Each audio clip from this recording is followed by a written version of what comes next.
Hey achievers, Jeth here. Has this ever happened to you? Fresh and beautiful summer day, and you find yourself in the midst of late stage capitalism, working or owning a sari-sari store business, the lifeblood of Philippine culture. Inherently, most find the convenience of counting money and change in pen and paper, and more so the reliable mind, which on its own is effective enough. But to what extent shall it deadlock the progress and efficiency of the business? Around 3 in 4 sari-sari stores in the Philippines do not own and maintain point of sale and inventory management systems, due to many reasons such as affordability and adaptability. Our application, Sarithmetics, offered to provide that service without the necessary hardware and system installations that most point of sale systems require. After installing the application, you can create an account. So let's start with the business employer role for this demonstration, this first part of the demonstration. As you can see, the employee section of this page is empty because you have no existing employees. For now, let's go to items. Here you are free to add 70 different kinds of items on. So let's add, and the chips will be stored inside the inventory. You can add a category, let's say food. You can set a category and it will be set here. You can set the existing chips item into that category, food, and you can click edit.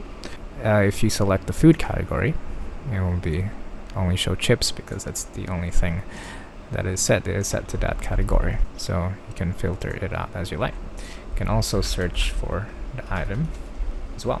So as you can see, the current inventory is stocks 0 because you have not restocked or stocked the items inside your inventory. So this is where the restock page is used. You can see all the current items that is in your store. You can suggest a number of restocks.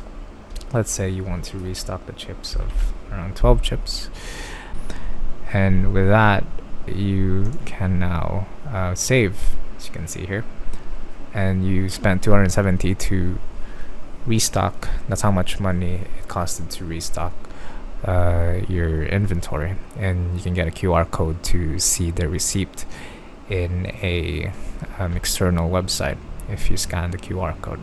So you can click OK, and that the receipt is saved in your receipts. You have a total of 100 receipt in the free version of the application. We'll get to that in a moment. And you can see what type it is, which is an in receipt. We'll go to the out receipt now, which is, as you can see here, it's been updated 12 and 15. Now let's say a customer wants to buy 2 chips and 1 water. You can add all of that in your cart and it will be displayed here, and the total, it will be displayed as well. Let's say the customer provided 100 pesos, or let's say he provided not enough pesos. It will say that it's missing that amount of pesos.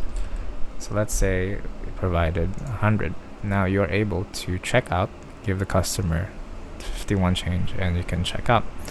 Once that's done, it will generate a receipt where you are able to provide the customer the QR code, the copy of said receipt, if they wish to have a copy.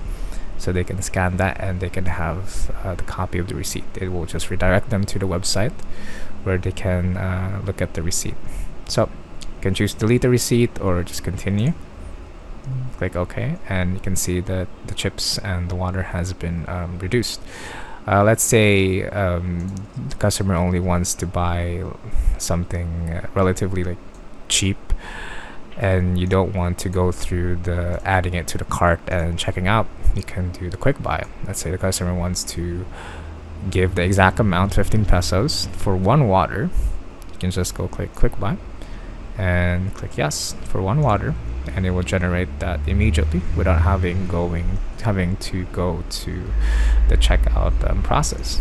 I can click OK again, and it will be saved within the history. And as you can see here, So 49.15. And you can check the receipt again if you like, or delete it, as I'm gonna do now. So it's been deleted and now it's gone. You can go to Insights to check how much performance the item, how much item has been sold within let's say today, which item has been sold once today. You can see that it's now updated to, as you can see, chips is more within the pie graph. Let's say you want more inventory space and receipt spaces. You can go for premium, which would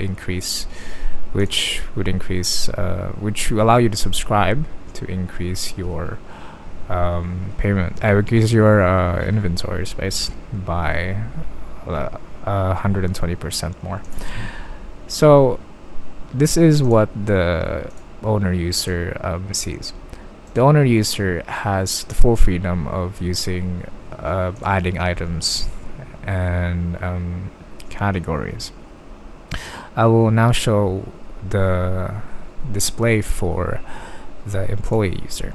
We'll set it to employee. Let's register.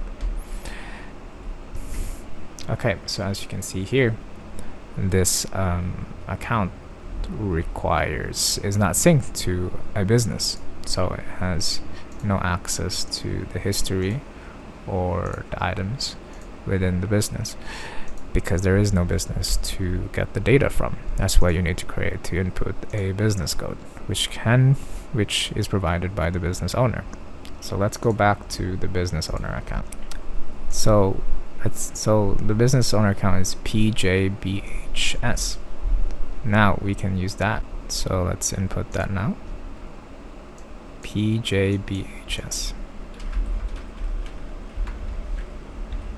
I click enter, and it will wait for the approval for the business owner.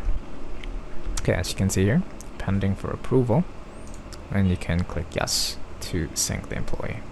Currently, the employee is inactive because they have not inputted the current punch-in code, and the employee is considered a standard employee for now. But let's set the employee into the inventory manager. They will have more access to different tools that the normal employee would not have, such as restocking the inventory. Standard employees can only check out and view the inventory, while the inventory manager are able to restock. So let's update that as well. And let's generate a new current punch-in code. Generating a new current punch-in code removes everyone's sync if they're currently working or not. So we have 77780. So let's head back. We already are in the business, and our current work shift isn't active. So we are unable to access the inventory because we're not currently working. And as you can see, we can't access the restock as well because we are still currently not working. The restock will not be available if you were just a standard employee. So let's input the current punch-in code. Now we're active. This will allow us to see the current inventory as well as interact with it and add to cart as we did previously. We are able to change the information for the item as well, since this employee is an inventory manager. If they were not an inventory manager, they would not have that access if they were just an employee. So we can access it normally as we did previously, as well as the restock as well as normally the history. Everyone has access to the history, and this employee inventory manager is able to delete the receipts as well, unlike the standard employee. So we are able to access the same data from the same business, allowing multiple users to use the point of sale system and not just one accessing the same inventory.